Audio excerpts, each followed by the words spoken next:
What's going on, y'all? This is Mike Brown of The Art of Letting Go, and we are in the final days of Merch Madness. 4 days left, the final 4. Use the code MADNESS, all capital letters, at the website justmikebrown.com or theartoflettinggopodcast.com. A lot of this merch won't be available after this. We'll still have a couple of pieces up, but we're bringing in all new stuff, so be on the lookout for that. But 30% off for the last 4 days of the month. Check it out. Yo, what up? This is Mike Brown, and this is The Art of Letting Go. Today, I have a special guest in the building. A really special guest because we've traveled together, and that's for me, that's a little more intimate than just hanging out with people locally, and to be able to travel well with people is different. So true. I went out the country. Like, it ain't like we went to country. San Diego or we went out the country, and that was just a magical experience for me, and really transformative. It was. Would you mind introducing yourself to the people? Hello, people. My name is Angie.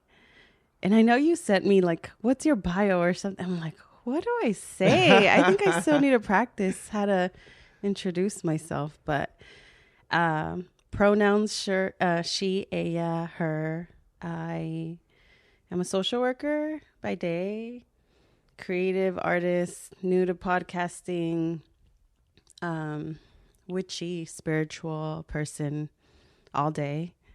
And I'm excited to be here. I feel like you've been such a big inspiration for me, Mike. I appreciate that. And I see you, like, I hear your episodes, and just really being so brave and like following your dreams and goals, and it's inspiring. And I love to be around folks that are like really challenging themselves to do good in the world, but also just like light themselves up. Yeah, I appreciate that. It's not always easy, but I just try my best. How are you feeling today? I woke up with some pain. I deal with a lot of like chronic pain. So this morning I was like so stiff. I had to do some yoga, which was really helpful. But I feel okay. I feel tired. I've been exhausted lately. So, but what kind of motivated me is like, all right, I'm going to hang out with Mike. We're going to talk, shoot the shit, and inspire each other. I was really hoping to inspire myself in this conversation. So I felt really, really excited to be here. So that's what's up. I'm glad to have you here. And I know you mentioned your podcast, and I want to say congratulations for starting your podcast, because like that's the hardest part, is just to start it. Yep. And it was just, I don't know what I was expecting, but it was just so dope, like hearing your voice, hearing the music. Like, it really felt like you, and it always makes me feel peaceful to listen to it. So congratulations. What is the name of your podcast?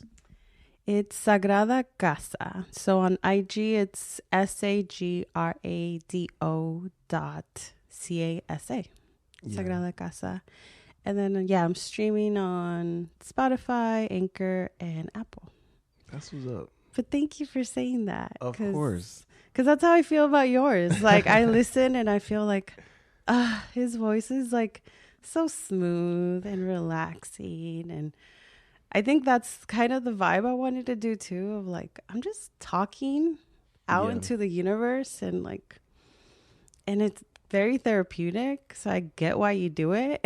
And you continue to do it. Because it's such a like great outlet. And it's cool to like create community around your thoughts and how I'm feeling, or just certain themes and topics that's like on my heart and mind. So What inspired you to start? Like, when you what made you want to start a podcast?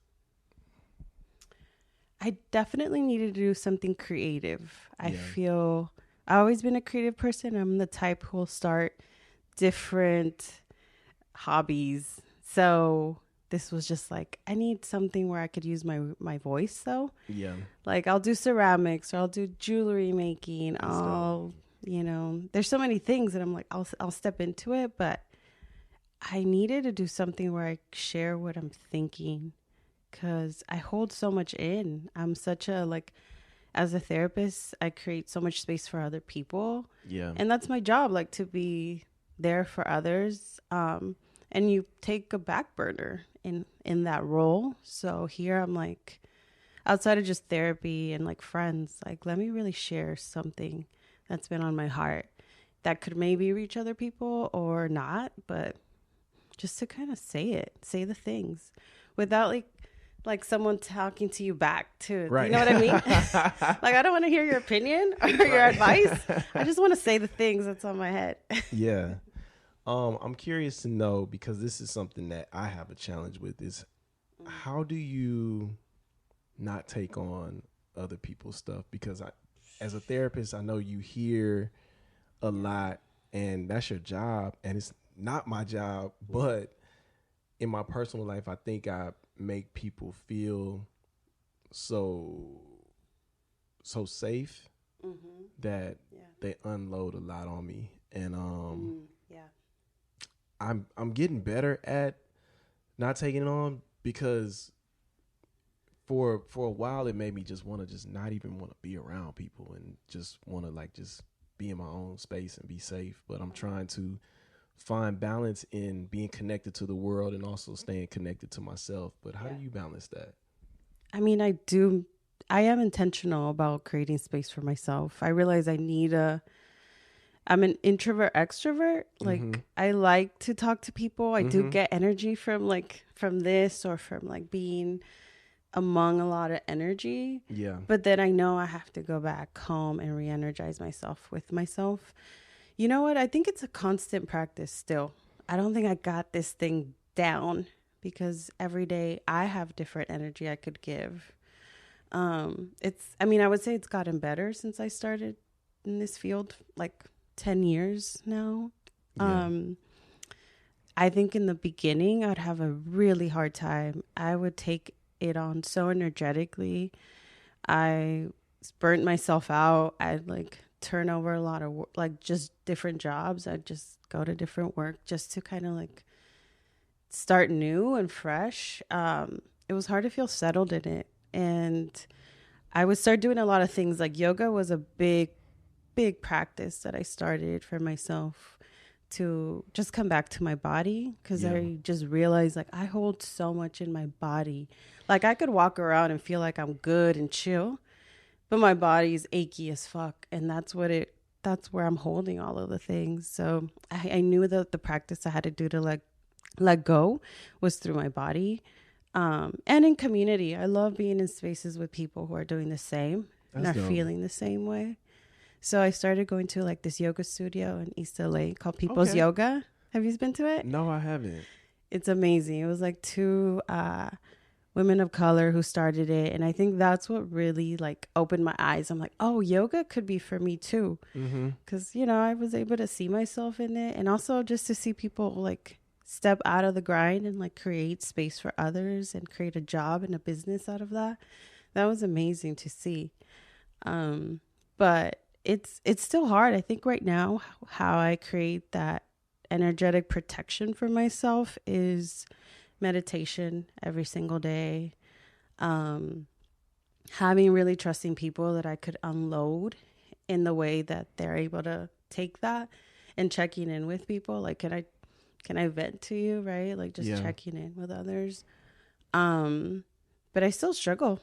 I don't think it's something that I've perfected, and I don't know if I ever will. Yeah, I feel the same way. And it's funny, like just in talking to you right now, I'm recognizing how much we connect and why we connect, because I'm very much so an introvert. I always say I'm an introvert with extrovert tendencies.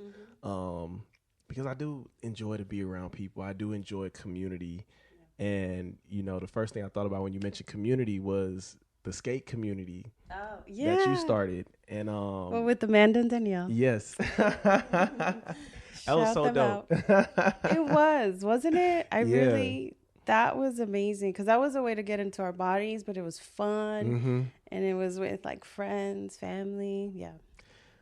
What was it like for you having to step away from that community? The skating community? Yeah. It was hard. Yeah. Well, the reason why I had to, just for myself, because I had a really bad injury rollerblading. Yeah. Where I fractured my spine. Damn. And yeah, it's scary to think that, wow, like I fractured I broke my back. Like I literally broke my back. Damn. And that scared me. I mean, I literally couldn't get out of bed for a week. I had to slowly learn how to just bring in movement that felt good. I had to rest so much more than I ever had in my life. And that was hard because that's where I realized I'm such a busybody. Yeah. Like I want to be always busy and doing stuff. And here I had no choice but just sit with myself and my thoughts. And ooh, that was a lot. Yeah. I'm like, I'm holding so much. And it was just hard to rest in the beginning. I had such a challenge with it. And also just dealing with pain. I've never had to manage pain this much. Yeah. And I was so hard on myself. I really wanted to heal so faster than I physically could. And also asking for help was really hard. Like the idea that I had to rely on my parents again for certain things was hard because I'm like, I'm an independent person. I don't need anyone. And no, that's a lie. You need people. And especially when you're injured and you need them to help you out with stuff. So that was heartbreaking because it was such a great outlet. Mm-hmm. That was fun. And we created a community around that. So I think it was really, it was a bummer. Yeah. And I think I scared other people too. They're like, fuck that. I'm going to stop before I fall and injure myself too. And I'm like, and most of us were like in our 30s. Like, yeah. Now recovery is different. Yeah, it is. I was just telling somebody that, like, as soon as you hit that 35 threshold, it's like, it's hard to recover. Back. Yeah. I feel like I injured my ankle last year and it has not been the same since. What happened to you? Playing basketball, rolled it. And when I was younger, that ankle injury, took a week or two. Yeah. Now it's been some months. It's been some months. And like I'm really accepting though. And what I realize is that a lot of people don't accept aging. Oh. And me. I'm like, what is this? No, I'm not supposed to age. Everybody else will, not me. Right. No. Right. And I think it's funny. LA is a place that I feel like you don't have to get older. You know, I talk to a lot of friends from like back home and other places. People are starting families, people are buying houses, people are like really getting settled into their lives. But here it's different. It's different. It is. We are a different breed, I guess. Yeah. Also, we can't afford all those things here. I'm like, buying a home here, you have to have double income and some really high double income. Yeah. Yeah. Do you see yourself staying in LA? That's a good question because I've only lived here all my life. I've never lived outside. I mean, I moved around in LA, but I would love to experience it. I think LA will always be my home. Like, it's home, but I don't know where else in the U.S. I would move to. Yeah. Where, like, considering weather, considering I live by the beach. Yeah. Like, I'm pretty lucky. Yeah. It's but I do like to experience all the seasons. And I do like the Northwest. Yeah. Like Seattle, Oregon, Washington. I like the green, but rainy day all the time, I don't know if I could really, really handle that. I don't think I could. I used to get really depressed in the rain. Yeah. And I've gotten better about it. Yeah. Like, it doesn't really bother me as much, but I don't know what that would be like to experience it every day. Right? Like year round. Like, that's a whole different thing. Yeah. I know. I don't know if I could do it. But I like the idea. Like, I want to be like a little witch in the woods. Like, that's how I want to live. Like, have my potions and like herbs, and people come to me for like support. And I'm like, here you go. Let me share some knowledge and wisdom. Take this tincture and go on your merry way. That's hilarious. I kind of wanted to backtrack because this just popped in my head. But do you remember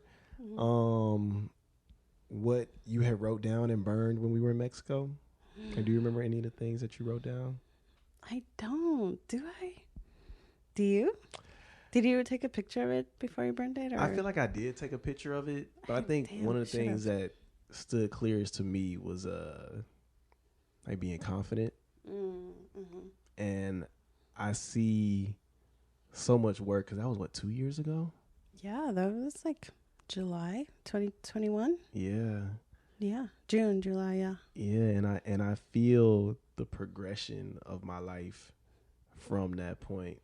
I'm curious to know, how have you grown from 2 years ago? I would say grown professionally for sure. Like, I stepped into like a manager leadership role at work in January 2022. So that was huge. I think that was a really big stretch for me to like step into leading. Yeah. Which is the shakeup. It was a change I needed in this job to kind of keep me motivated and going. It's like, all right, let's take on a different task and a different role at work. But I would say more personally, I for me was just really having a much healthier perspective on what is my capacity. Yeah. Because I was already injured when I went on the trip. So I had to manage a lot of pain already. Yeah. So I had to be really honest of like, how much capacity do I have and how can I express my boundaries when I don't have it and be okay with it? Because before then, I'd be down for everything, anything anybody expected of me or wanted from me. I'd be like, sure, I have time, I'll do it. Yeah. Here's like, wait, no, do I have energy for this? Can I really do this? And now I'm like, nah, and be okay with that. And so boundaries was huge. Yeah, I would say that. And being open to love. Yeah. I think I wasn't in a relationship, but I was trying to open up for that. I don't know if that's what I wrote, but I wanted to be open for a new relationship. That was much more, we were much more aligned and attuned, and yeah. Man, I feel that because I've been having to redefine what love means to me. I feel like our families are our first teachers. You know what I mean? And Right. I can definitely say my family taught me and showed me love, like unconditionally, like regardless of how it may have felt in those experiences of like, even like those painful moments. Yeah. Like they love to the best of their abilities. Right. And, just in my own journey of getting my own tools and growing in my own ways, and even like being more specific to like romantic, but also recognizing like love is the same across the board. And like really pouring into like people's growth and my own growth is really what love feels like right now. Pouring into someone else's growth. Yeah. Right. That's what I think about spiritually. Isn't that the spiritual side of being in partnership? Is like you're trying to elevate each other in a spiritual way, like helping each other, like, fulfill your goals or conquer some fears of like, kind of like, be a partner in this journey. Yeah. Of life.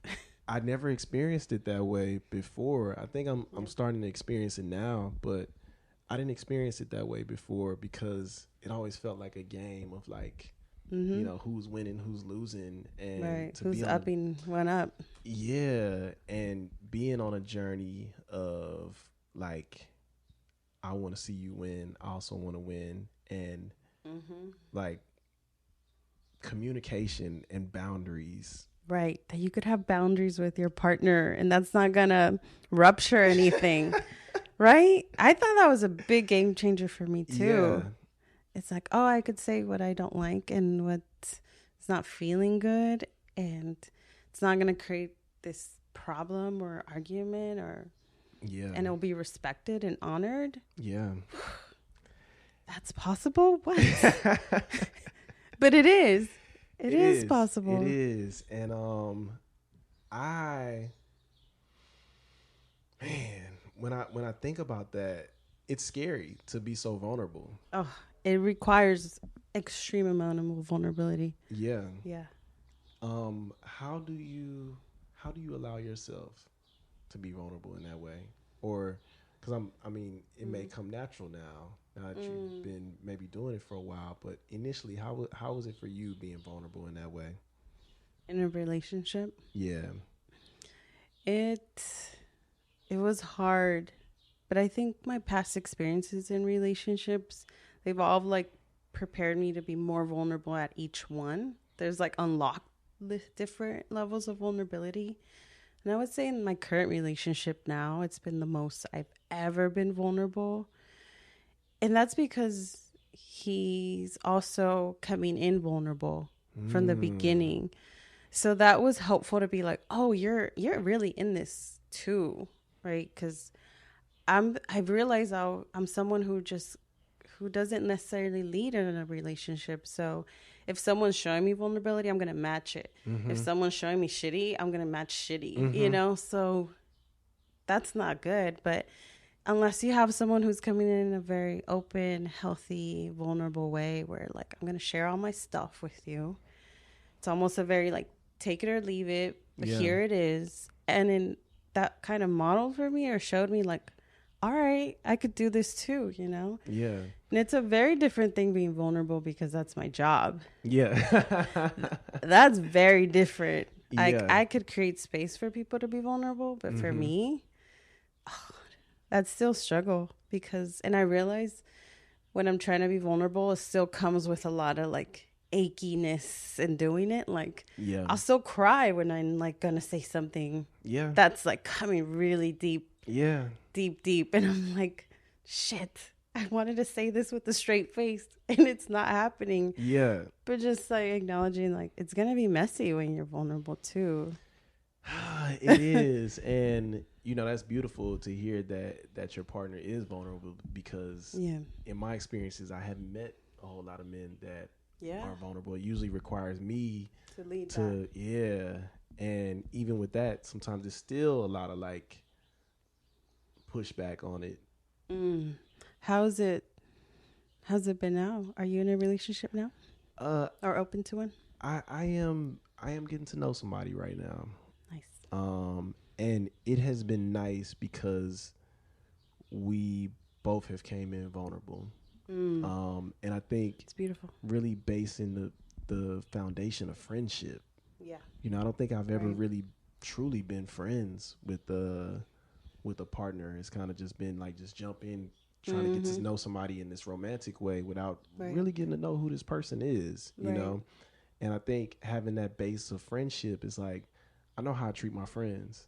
I know my friends treat me. Like there's a special connection in friendship that's different from like anything because you choose these people to be in your life, you know? So when you look at that romantic partner in that way, for me, it's been a different experience. That's lovely, though. I think friendship has to be the basis of that. Yeah. Like, do I enjoy hanging out with you? Just doing like the mundane, boring stuff, like just being able to share the space. Like you're doing something over there, I'm doing something here, and we're like, and I love the energy that we create together. Yeah. And I think for myself, if I'm being honest, I don't know if I've always been that self-aware in dating and relationships. Like I used to get really caught up in fun.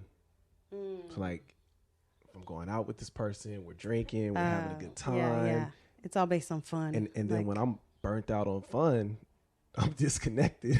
And it's me. Like a lot of times when I look back, it's like, because I feel like I outgrow a lot of stuff, and people, to be specific.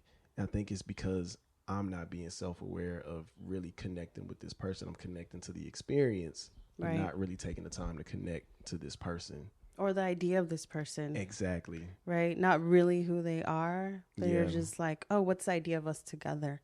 Or the idea of just being in partnership. And that's so different from actually being in partnership instead of the role. And that's something I had to deal with too. Like I would step into like, what's my role as the girlfriend? And not to take into account like, what do I really want to do here? Maybe I don't want to do shit. And having a partner that is okay with you showing up however you show up. Right. I think that is why I am enjoying dating right now, because I feel so seen to be my full self. Like I'm able to, I don't feel like talking that much today. I'm kind of just really in myself right now. And that doesn't mean anything. Right? Exactly. And for that person to recognize like, okay, you just like, they'll check in, but also say, okay, that's where you at today. And I'm going to give you the space to be there and not stress it out. And I love that, because I can very much so be a person like, what can I do? What did I do? What's this? What's that? And like interacting with somebody that doesn't make me feel like I have to do that feels so like, it's like a relief. Oh, what a sense of relief. Like I could feel it energetically. It was like, in your shoulders too. Like, I don't have to perform for anybody, especially in this intimate relationship and in the getting to know each other stage still, right? And it's honestly, everything feels like yoga to me. You know how when you go to yoga and it's like what you learn on the mat, you take out into the world. Yes. And I'm really treating my life like yoga. And it's like, okay, what I'm learning in this relationship, I can carry into my friendships, into my family, into all these other connections. And, you know, also recognizing like, it also comes down to how I'm treating myself right now. I think in the past, you know, consciously or subconsciously, I kind of needed validation from, you know, partners or whatever. Like, you know, I've had people pour into me my entire life, but because I was late on the dating, late on, you know, just romantic relationships, I didn't really know my value in those spaces. And to take a break, because I think for my last relationship, I needed a break. Like a break from dating, a break from everything, just to really connect to myself and finding that connection and meeting somebody that values me in the way that I feel value for myself, like feeling like, oh, this person values me in a way that I value myself. Like that makes sense. And then you start looking at these other relationships and it's like, I don't really feel valued here. I feel like, you know, when we talk about that pouring into your partner, like every relationship should pour into you, because I think you, like myself, we pour into everything that we're part of, you know, so you should be receiving that right back. And I think that's the hard part. Because for a long time we haven't received that back. So we've taken that as like normalizing that, like, well, I'm just always the giver here. But it's such a beautiful thing when you meet someone who's just the same in their language of like giving love and talking about it. I was going to also mention like also the pressure, and maybe as like more as a woman, the pressure of like having babies and marriage and all of that whole package. It's such a big thing to also try to release and not bring that into the getting to know each other dating stage, because it's so in the air. And I know that we're in a place where we're like, no, we have so many different ways of living and lifestyles, and you know, we definitely don't have to have babies if we don't want to, but it's still a pretty heavy stream to go against because it's so in the air. I don't know, how do you land with that? But I know as for me, especially Latina woman, yeah, pressure's real. Especially now, I'm 35. They're all looking at me. I went to like a friend, my cousin's like gender reveal party, which was, I already had feelings about that. I'm like, but the way they look at me, like I wasn't even the pregnant one, and I felt like I stood out more than everybody else because I was the one not married and with kids, and not really. That's what I want to do. Yeah. You know. It's James Woods, aka That Yoga Dude, with Feel Free to Feel Free. Take a deep inhale. And a long, slow exhale.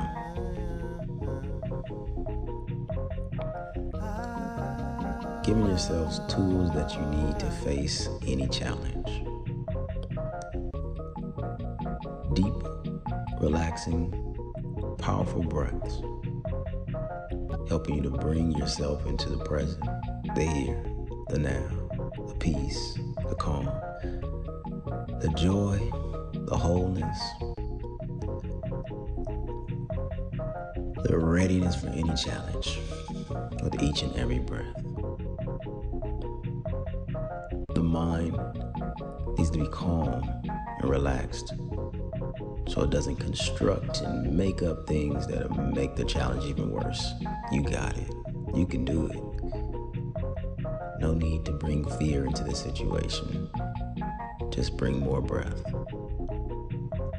Let's take a deep inhale. And relax the shoulders and the heart. Inhale. Relax the back, the belly. Inhale. Soften your face.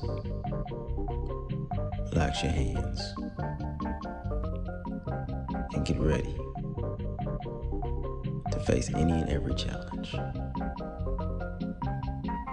With your light, your strength, your focus, knowledge and wisdom, all through your breath. You got it. And as always, feel free to feel free. And namaste. Peace. I think for me, I don't really feel pressure, and I'll be honest, I feel really open. I feel like I know in my life I have like stuff that I would want. Like, yeah, I would love to be married and have kids and stuff, but also like I'm open to whatever life has to offer, and I would never want to put so much pressure on myself or somebody else to feel like that is a requirement to happen. Like I said, I would love for it to happen. I don't have a timeline right now because I feel like there's still some things that I want to do for myself, and I hope that there's some things that my partner would still want to do for themselves. Because I've been in situations where people have told me like, oh, I want to be married by 40. I want to do this by this age. And that feels like pressure. Yeah. But I've also had conversations where it's like, hey, I want this, but I don't need it right now. Yeah. Like we're still connecting to each other. Right. And for that for me is like inspiration. Like, okay, we align with what we want. So we can have these conversations without it feeling like you're trying to follow some heteronormative trajectory. The idea of putting a date to that is so wild. Yeah. Because that's taking away from like the actual relationship. Like what if at 40 you guys aren't even on the same page? Like why would you put an age to it? Right. It's wild. The things that we, And I think it comes a lot from like these media projections of how things are like people rather fall in love with the idea of how things are supposed to be as opposed to really looking at how they are. It's like you're focused on your goals and your profession. I'm focused on mine. Why are we faking like this is what we want today? Right. Yeah, and being really honest with yourself. Yeah. You could lie to yourself too of what you think you want when really the reality is so different. Yeah. So different. And I think that's why communication and checking in is so important. Like, just knowing it's where you at. Like, it may be different tomorrow. Mm-hmm. You know, it could all change in an instance, but just really being able to express yourself and also not leaving, like, I have a great imagination. My mind can come up with a million things. So rather than living in that, it's like, let's talk about it. Right. You know? Let's bring it down. Like, it's a grounding. Mm-hmm. Because, yeah, we could be on, I'm up here. Mm-hmm. Like my partner and I do like a chakra test, like wow. check-in, like when we're in bed. And I love it. Like, we'll like touch each other's like chakras. And it's funny how we could be attuned with what's open and what's not. And for him, he's always grounded. So like his like the sacral, the root chakra is much more grounded. But him up here, like the crown and the third eye, it's so closed.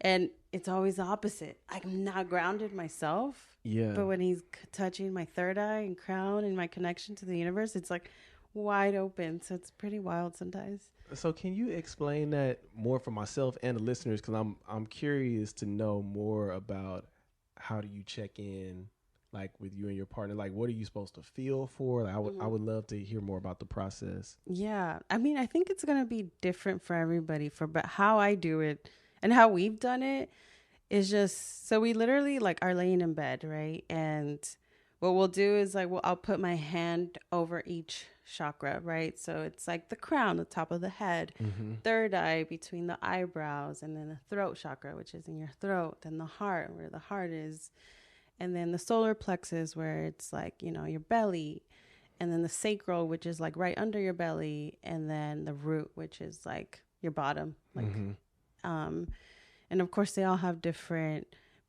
characteristics of like different elements of your life, right? Like spirituality is definitely the one crown, right? Your connection to the universe, something bigger than yourself. The third eye, right, is like seeing beyond what's the reality, right? And I think we're all very spiritual, creative people. So the things that are hard to explain, right, that we could see beyond something, or our imagination, like we could imagine something that's not here yet, right? That takes some visualization, right? And that's pretty magical when you think about. But your throat then representing your communication, right? How can you express boundaries? How could you express what you're thinking and feeling, and having power in that? And then your heart, right? Feeling open to love or just relationships. Just this is also when we may hold resentment and sorrow and grief, right? And then your solar plexus was your belly. That's your other brain.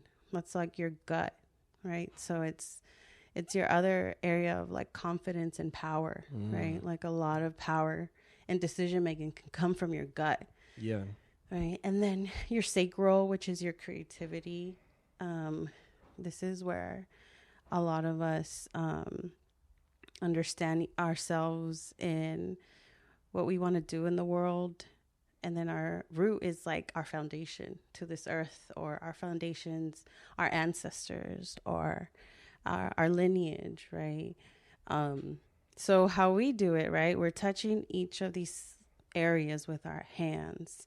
And what I do is like we'll close our eyes and just really be open to anything that comes up. Like if there's a sound, if there's a specific image that comes to mind, or a word, or nothing, right? And then I think it's very subjective. We start to interpret what that means. And I'll ask them, like, after I do it, I'm like, oh, I felt this when I touched your heart. How did you feel when I touched your heart? And we'll kind of share with each other. And we're often like on the same page. Like he'll touch I was touching his heart. And what I envisioned in my head was like going through a lot of different rooms and a lot of obstacles.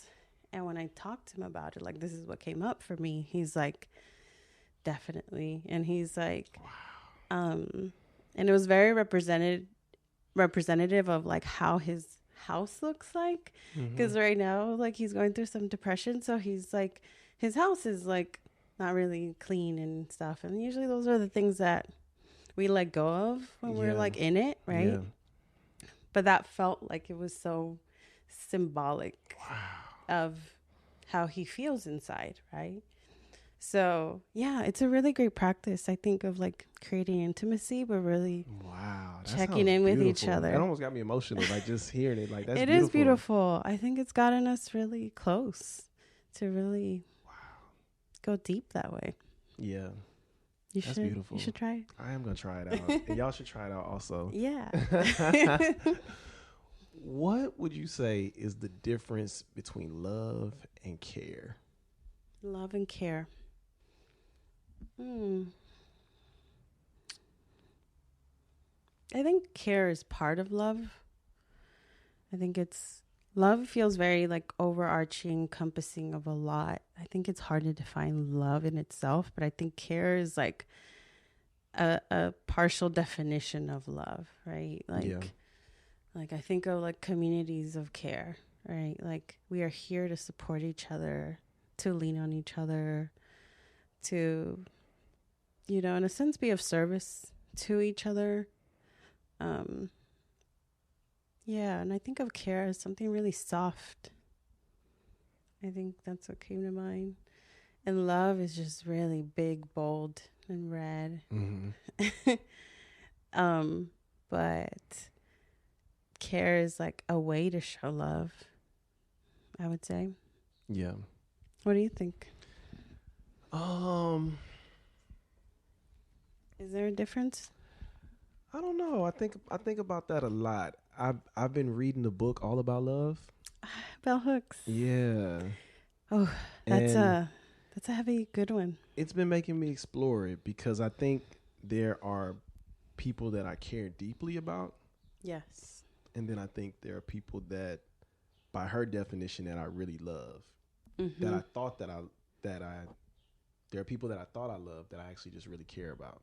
Okay. Because she defined love as like, kind of like what we talked about earlier, being invested in somebody's spiritual growth or your own spiritual growth. And there are people that I don't take the time to invest in them spiritually, and I give them the space to be themselves without pouring into them to be better. Does that make sense? A little bit, yeah. And I take that as I love them for who they are, but maybe I just really care about them. Okay. You know? But so how would you know if you love someone? I think sometimes for me, loving somebody can sometimes be me stepping away, and really giving them the space to grow. Yeah, absolutely. I think that could be part of. Yeah, like I don't think in love I have to always be directly connected to them all the time. Yeah, I think that's a beautiful part of boundaries, right? That you could have this, if it's a separation, but still it's out of love. I think that's how some of my relationships ended. It's like, I'm going to love you, but I'm going to love you from afar, because in real life or in real terms, like it's, we need more than love too in relationships for them to work. And sometimes if it's just love, like that might not be enough for the relationship. So I may need to step away, but there's still love because I wish the best for you. Yeah. And I think that feels like the real love, like almost to stay in a situation like that. And not even just on the romantic end, but like something that's not servicing me, but I'm here because of comfort or something like that. You know, that doesn't make me or this person bad, but it may not actually be love. You know what I mean? Yeah. Yeah. How about when you're in it with someone and love? When I'm in it with somebody, I feel like really creating space for them and pouring into their well-being, like in all of their well-being, but really creating space for them to show up however they do, you know, because I think I've definitely been a person in the past that would see people's potential and try to pour into that. Oh yeah. And I think we all done that. Yeah, and I don't do that no more because that doesn't feel healthy for me or for the other person. So right. A lot of times I share what I feel, but I don't have any expectations of somebody to do or be more than what they are, you know? Yeah. Oh, absolutely.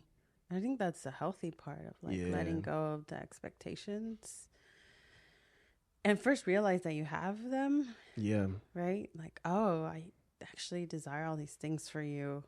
But if they're not ready to do that for themselves, then we're going to burn out in relationships. And you have to really be okay with that. And that goes back to the stepping away. Like, is it going to work for me? Yeah. Like I don't like watching people just crash and burn. So sometimes for me, I not even looking away. It's just like, I just got to focus here.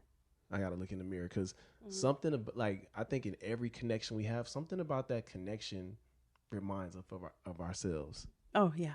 That's why we definitely like when you see somebody doing something, you get mad about that shit. It's usually because there's something in you that is tied to that, whether it be from your past, your present, or whatever. And I'm learning that, and rather than, you know, just cutting people off or, you know, I have to go fix what's in me that's triggering this in me, right? So I can return back to this in a healthy way, right? That it's more about us in that moment and how we could just project. Like if I could fix whatever you're dealing with, I don't have to face my stuff, right? It's kind of like, it's a way to neglect yourself. Yeah, I think it's I've done a lot of that. It's neglecting myself in relationships just because this role I want to take on, or just like the savior complex too. It was like, I was like, why the fuck am I trying to save anybody?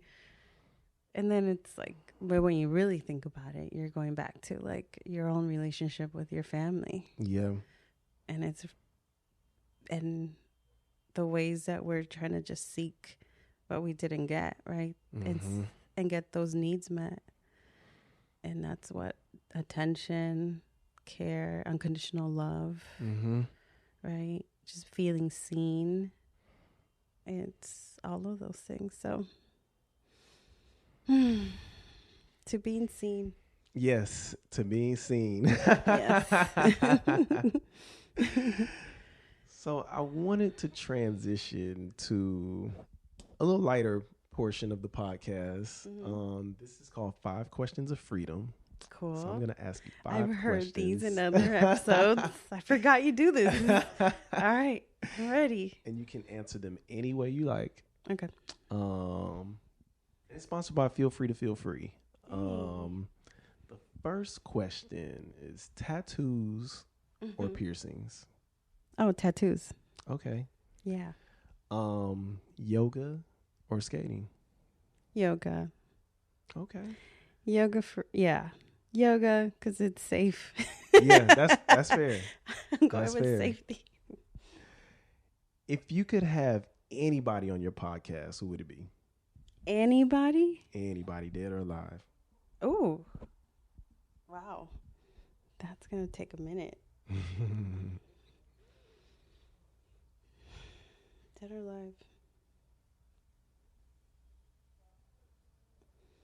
Actually, you know what? My grandma, my dad's mom, I realized she was someone who really lived in her own truth. Yeah. And was just a go-getter, and she would travel on her own, and she was just a badass, and I didn't get to know her as much as I would have liked while she was living. Yeah.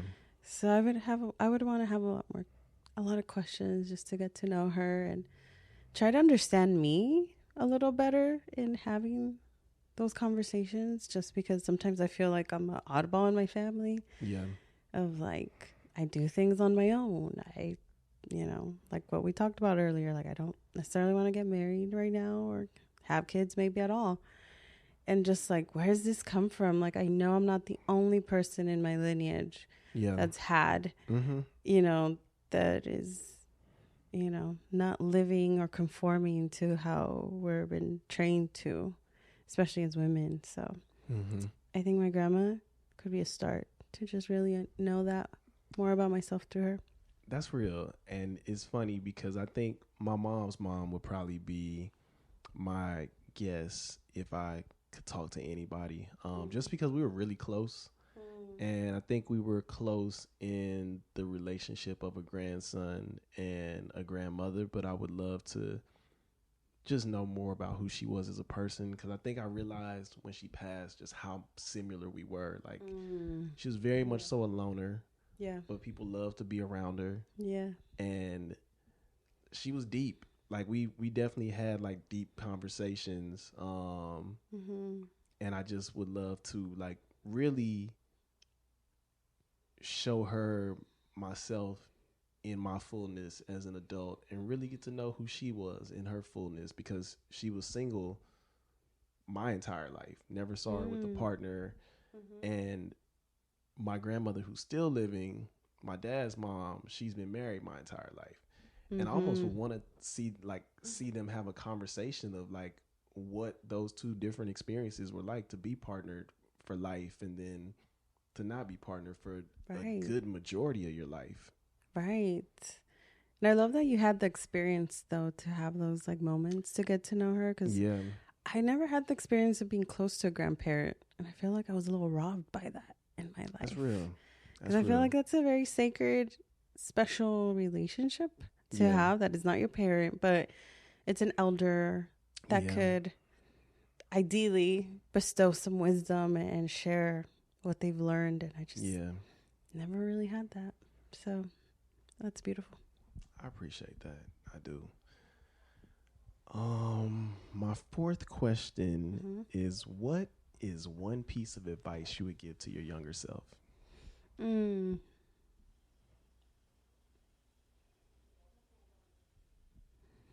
I would tell her that it's okay to be who you are.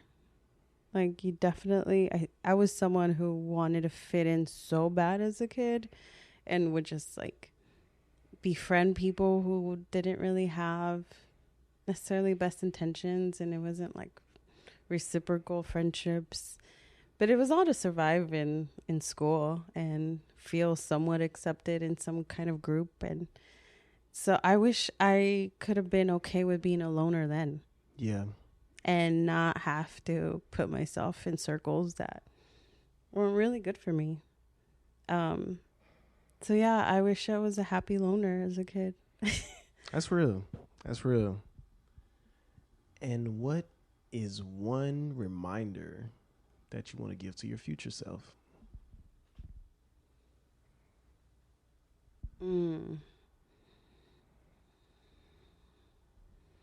It's a good one. The first thing that came to mind was of like, what would my future self tell me now for some reason? And I want to say my future self wants to tell me to like be patient. But what would I say to my future self? I'd say thank you. I wouldn't say there's an advice. I'd say like thank you. For sticking it out in whatever you wanted to do. You stuck it out and didn't give up, or you just held on to your dreams or your ideas of how you wanted to live your life, and you did it. That's beautiful. That's beautiful. Angie, where can the people find you? Well, I guess I'd shout out my podcast, but really, so this page. You can shout out your podcast. Shout out everything. Give them everything. I'll focus on Sagrada Casa just because that's definitely something I want to grow.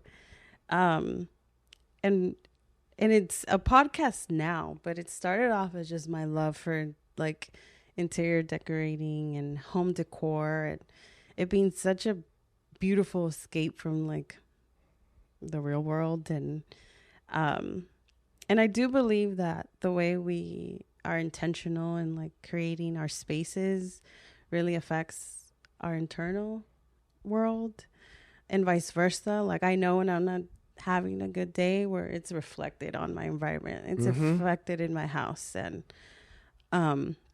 so it's such a relationship we have with our homes. So I love the idea of that, especially in the mental health world. But yeah, it turned into a podcast about everything. It's not even just that.